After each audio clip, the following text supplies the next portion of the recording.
Hello, Stephanie. Hi, Elizabeth. How are you? I'm good. I'm excited to talk to you today about the writers conference focused on publishing that I attended virtually over the weekend.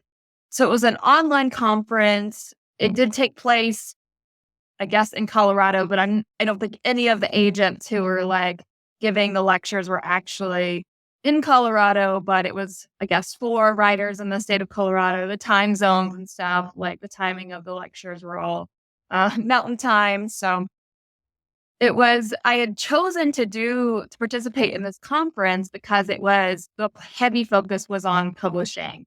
And as I'm in the editing phase of my memoir, I always feel like it's important to start looking at what the next step is and start exploring like what those options are. And so that I know what to anticipate or can take some of that feedback and incorporate it into what I'm currently doing. Like if there's something I need to do in the editing phase that will make my publishing phase easier, like I'd like to know that now. So that was my reason for signing up for the conference initially, because I wanted to just go ahead and figure out what those next steps look like. We have a number of, friends in our writers group who have published works. I know some people who have done indie publishing, small presses, as well as people who have used, KDP, Amazon's publishing, self publishing. But the traditional publishing world felt very unfamiliar to me. I don't know anyone who's gone that route. It feels very exclusive. And I constantly found myself oscillating between, oh, that's a lot of work. That's not for me. I want to maintain control over my, edits and my messaging versus I have a great story. Of course, I want it shared as widely as possible, and going the traditional publishing route will be difficult, but it'll open doors for me that I don't have access to myself, simply because the name recognition of Penguin or Simon and Schuster or, any of the big. And so it was an interesting process for me mentally, like going through the week or the 2 days. So it was like a Friday and a Saturday. And all of the people who gave lectures were agents. And so an agent's role, that's basically your gateway to any of the big publishers. You don't necessarily have to have an agent to solicit to the indie or small presses, but you absolutely have to have one for the traditional publishers. They won't accept agented work. And so it was really interesting hearing from these agents about the process and sort of like pulling back the curtain of what it looks like for them when they receive all these usually 10 pages and a pitch and what they're looking for, and just some reality checks on the industry as it stands right now. There was big emphasis on word count and also on particular genres. So maybe it was just that these certain agents happen to all coincide with what they're seeking, but I have a feeling that it actually indicates some bigger market trends of what they know is sellable, because agents work solely on commission, right? Think of them as like your real estate agent, right? You go to a real estate agent, you go and they try to help you find the house that's the best fit and get you the best deal. So a book agent is really similar in that they're trying to get you the most money for your book, and they get paid a pretty much industry standard of 15% of what you get, which is essentially your advance. Most people don't earn anything beyond their advance because, as the name advance implies, that's an advance on the royalties, that 10% from the traditional publisher that you stand to earn. So until you pass, unless your book really, takes off and you get past that point, most people don't receive anything past their advance. You don't have to pay it back, but They don't owe you anything additional until you sell beyond that point and earn royalties beyond that point. And so what I noticed with these agents is everyone was pretty much looking for almost exclusively fiction, specifically thriller and fantasy genres, mostly geared toward young adult and middle grades, Interesting. which is Did they really talk interesting.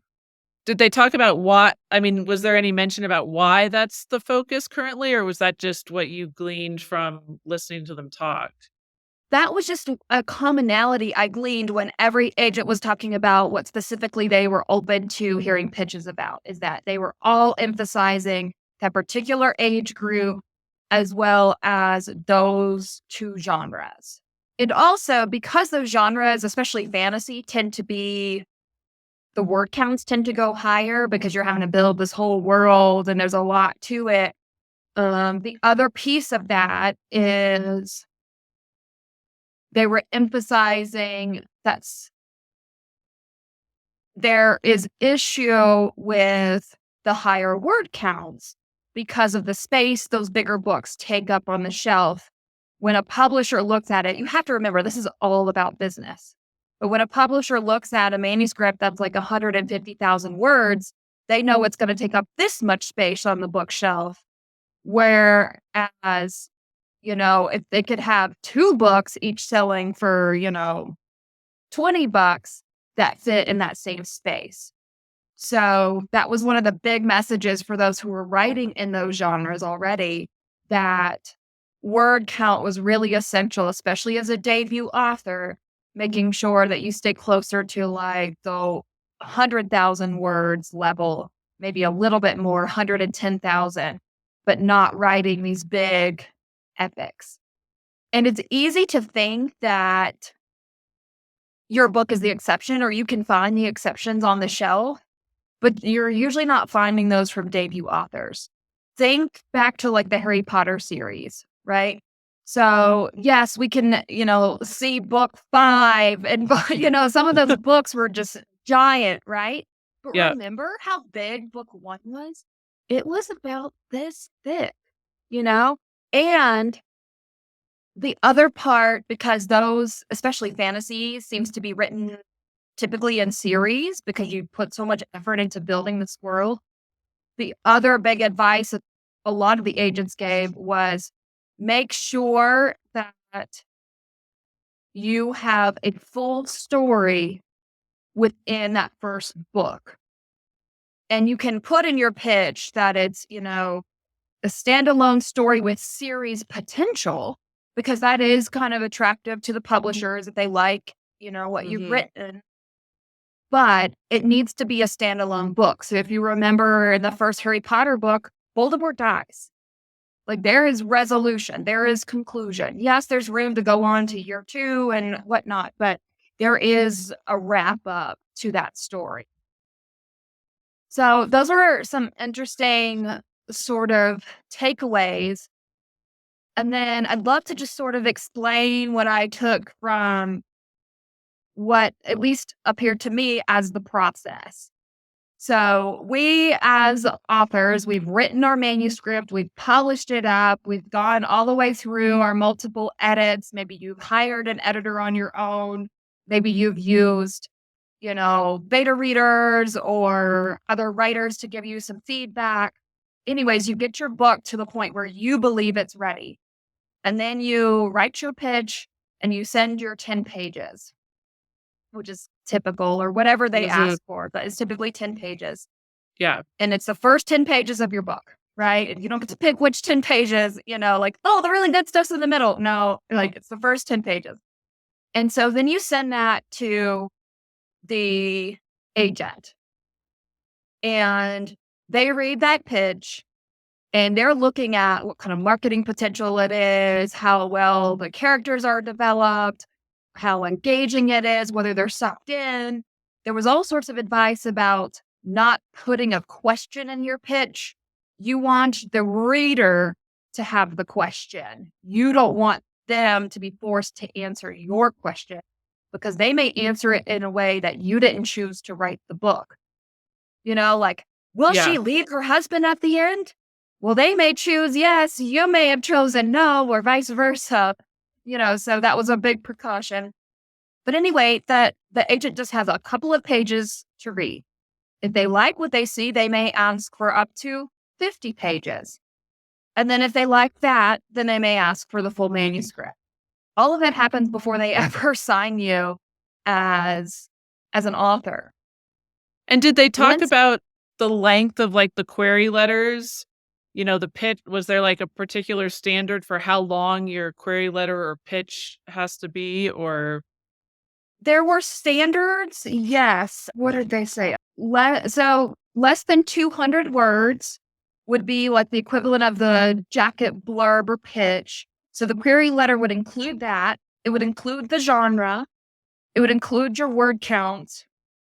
It would include comps, so similar to other recently published authors, and that was generally listed as within the past year that you should be aware. You can also use screen references like TV shows, movies, that sort of thing as well.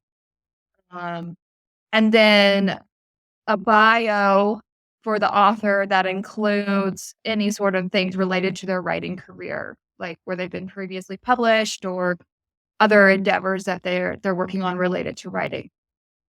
But yes, it was less than 200 words. So it's basically what would fit on the back of a book. If you go to the library or to a bookstore, just take a couple of books in your genre off the shelf and take a look at that blurb. Mhm. Usually there is a one-liner at the top of the book.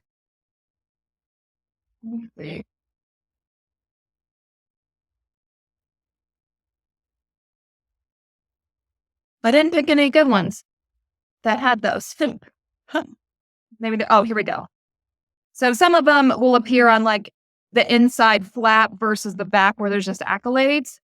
So there's usually a one-liner. This one is an intense and emotional epistolary memoir by one of the world's top ice climbers, born at the confluence of motherhood, adventure, career, and marriage. This one doesn't have one. So there's usually some kind of one-liner to get attention, and then there's the rest of the blur. At this point, you're not presenting them with a summary. They would ask for that, or a synopsis is the other word used. They would ask for that separately. That's where you give them beginning, middle, and end. Your pitch blurb should not include the end. It should be the same sort of tantalizing snippet that you provide to the reader. That's to entice. Now, in the synopsis, that's where you give away your clues and who the murderer is and all of that, and the end result and the conclusion of the book. So go ahead. No, I was just gonna say, so the enticement is almost like as if you were, like, in the elevator with someone and they asked you what your book was about, that you'd be able to give them kind of the hook so that they'd be like, "Oh, that sounds like a book I wanna read," as opposed to going on and on and on and confusing, what you're presenting, essentially. It's exactly it's the starting point for what your agent, if they sign you on, is then going to use as your jacket blurb. Now, they may edit it, they may tweak words, they may move stuff around or change emphasis, but it is basically the rough draft of the back of your book. So that's why it's helpful to look at either the inside flap copy or the back of the books, Okay. similar Yeah. books in your genre. So once you get signed by an agent, at that point, there's no exchange of money in that. It's just you're signing that you're going to give them 15% commission. If anyone is asking for any sort of upfront cost, absolutely, that's a scam run a different way. But they are basically saying that they're going to go and sell your book. It is their job to be well-versed in the publishers and what they're looking for and the editors, and understand specific spots where your story would be most accepted. And they'll usually give you a round of edits that they want to see before they go and start to sell your manuscript. And so say you make it through that process and you find someone who's ready to buy your manuscript, you get it through to the publishers. Again, we're talking about 1 to 2%, I think, were the quotes they gave of books that they're able to sell. I mean, it's a tough field. Mhm. And so, say you sell your book, now you are exposed to a whole team. You've got editors, you've got book cover designers, so you might get to choose like one of three options. You're going to get another round of edit to your book, and that process, so you've probably already gone through about a year's process of pitching and getting signed by an agent and then getting the contract signed with the publisher. Now you're up for probably another year because that's how they slate their publishing schedule Mhm. before your book is actually hitting the shelf. So you're looking at a 2-year investment plus several more rounds of edits and a little less freedom. You can certainly push back with reason and justification as to why you don't want to make certain edits, but for the most part, you know, they've agreed to publish your book and they have certain things that they need to see in order to make it marketable. Again, it once you move into the traditional publishing realm, you have to remember that this is a business. This is less of an art form and self-expression. And it's ver- first and foremost a business. And they're looking at profitability and what will sell. I know we've talked on a previous episode about how there was a story removed from Wild by Cheryl Strayed. I heard her talk about it in an interview with Glennon Doyle about how her publisher had her remove any references to her grandfather molesting her as a child from the book in order to make it more widely consumable and approachable to a broader audience of readers. And when I bring that up to people who have read the book, most of them are struck with, oh, I wish that would have been included. I would have understood her promiscuity so much more, or her, lack of interest or appreciation for the marriage that she had if I had understood this key piece of her history, but the publishers had her take it out in order to have, broader readership. So that's sort of a very overview, bird's eye view of the traditional publishing world, at least as I perceived it through 4 or 5 different speakers. There was one, Bronwyn, what's her last name? That's her pen name. She's a romance author and she's written like 70 books. She's got a book that comes out every probably twice a year or more. She's got books that are coming out. And so she's, an established author within the system. And so she spoke about her process of her writing schedule to stay on top of the publishing schedule. And so she's a little bit more inside that, cog and system with her books. But the takeaway from hers was about how, the selling of those early books is what continues those wheels to turn. If you come in as a debut author and your first book doesn't do that great, then that's going to prevent you from getting another contract from your agent or from your publisher. Once you have an agent, there is a guarantee that they're going to want to look at your next manuscript. It's so much easier for them to find good writers and then support and promote those good writers than to constantly go out back into the big pool and find other good writers. But you do have to be super aware of your sales, even if you do traditional publishing. Well, absolutely. And the interesting thing about the agent piece, when I was at the Association of Writers and Writer Programs conference a few weeks ago, one of the things that actually came up in some of the traditional publishing conversations there was that it's also okay to fire your agent, that just because you get one agent doesn't mean that that's going to be your agent forever. There was I know there was one author who talked about how she had a different agent for every book she had published, uh, just because of different, conflicts that came up and different subject matters in her books that, the first agent it didn't align with. And so there were different choices that were made for follow up agents. So I thought that that was interesting because I would imagine that there are probably people out there who feel like, oh, I got an agent. Okay, I'm staying here. And then they think they have to stay there, even if it's potentially miserable. And so one of the messages that I thought was interesting, because I didn't know that. I probably would have been one who thought like, "Oh, I got an agent. Okay, I'm gonna stick here."